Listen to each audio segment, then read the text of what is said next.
This VELCO weather hazards outlook is valid the rest of Sunday through next Saturday, July the 23rd. Thunderstorm threat today with generally low impacts this Sunday morning. Stronger thunderstorms are possible Monday and again later in the week. This will be with increasing humidity and warmth after a dry stretch of cooler, comfortable weather that'll arrive with higher pressure and control for the middle part of this week. Heat indices marginal on Monday afternoon and then again later Thursday into this coming weekend. The Atlantic tropics are quiet. And this weather video is also driven by 802 Toyota, Twin City Subaru, and the 802 Honda. They're all located off of exit 7 on Interstate 89. Currently some marginal thunderstorm activity, really, just lightning threats. They're moving along at a pretty good clip, and there's a nice little boundary, so no real issues for wind here expected. There's a few more impulses off to our south and west. So these thunderstorms will, the last of which are back over here, and this will be moving on through, it looks like, later in the morning. And current temperature regime, generally some 60s through the region, and dew point temperatures show kind of where that frontal system is. And basically in the 50s here, 50s up to the north, well, exiting anyway, 50s moving in. And then the frontal system, generally along this area here, this has been stalled out and serving as a conduit. Most of any strong thunderstorms have moved into New Hampshire. And the HRRR model kind of shows the story here with the shower and thunderstorm activity exiting out of the region by around 9 o'clock this morning. And just a couple spotty, a little bit of regeneration potential there on the Connecticut River Valley and points east into New Hampshire. Really not anticipating anything major for this afternoon. This is the GFS ensemble, and you can see that maximum precipitable water is what we're looking at here. Peaks out on Monday. This is this morning. We dry up later this afternoon, tonight, and then on Monday afternoon and Monday night, we have this maximum here, about 1.6 precipitable water. So that's an indication of increase in thunderstorm activity. Then a cold front moves on through, we dry out, we get cooler air, and then kind of a slow buildup as we get into the period toward Saturday the 23rd. And this looks like a pretty stormy period here. Once we start late in the day on Wednesday, or more like, late in the day on Thursday, and then Friday into Saturday.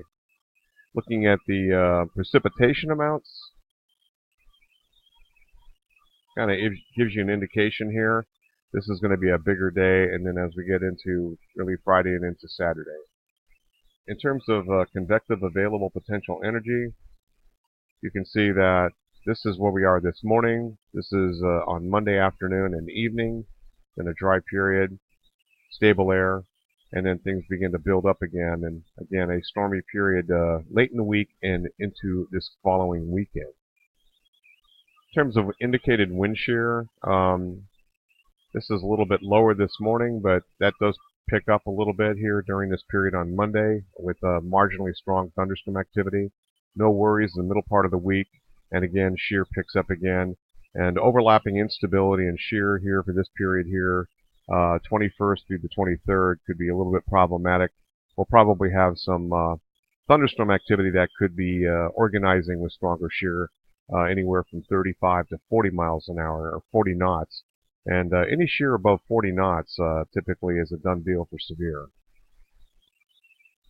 And looking at the 6 hourlies here, we can see that this is where we're going to be later on this afternoon with everything exiting out of the region. We have a nice night, and then more showers work on in ahead of a frontal system, and that's Monday afternoon's issues right here. You can see that locally some potential heavier precipitation in a 6-hour band here across portions of central Vermont. This would be valid Monday evening at about 8 o'clock. So basically what falls through the afternoon. And then we have much better conditions work on through with an area of higher pressure. Eventually we're setting up with more precipitation beginning to work in into that period Thursday and into Friday. Looks like mostly Thursday night into Friday. And then this is a volatile system that drops through very quickly in the upper air jet stream, fairly strong as we get into the late part of the weekend. And that's where that wind shear with instability drops in. And it's being advertised right now as pretty strong stuff. That would be valid really Friday night, early Saturday morning. Daytime heating may not be an issue with this particular weather system. We'll be watching that very carefully for basically the start of next weekend.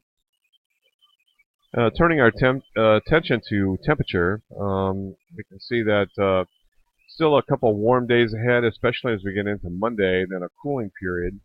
And then as we get into basically Thursday, Friday, Saturday, and into probably Sunday, we're looking at indications of temperatures back into the 80s here. Looking at the dew points,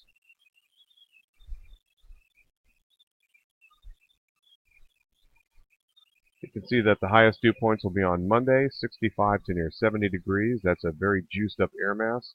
Cold front comes through. Looks like we have a period here where it's going to be relatively dry and stable. That's good project weather basically for Tuesday, Wednesday, and into most of Thursday. And then those dew point temperatures make a nice rise above 65 degrees again. Pretty humid stuff as we get into the looks like the 22nd and 23rd, of course, which would be Friday and into Saturday of this upcoming weekend. Total precipitation running about 1 inch in general. This is the half-inch mark, quarter-inch mark, and so forth. And maximum temperatures over the next 5 days, generally averaging about normal with a little bit of cool, a little bit of warmth. But you get 3 days later, and things warm up considerably. Temperatures running about 6 degrees above normal. That's valid 3 to 7 days out.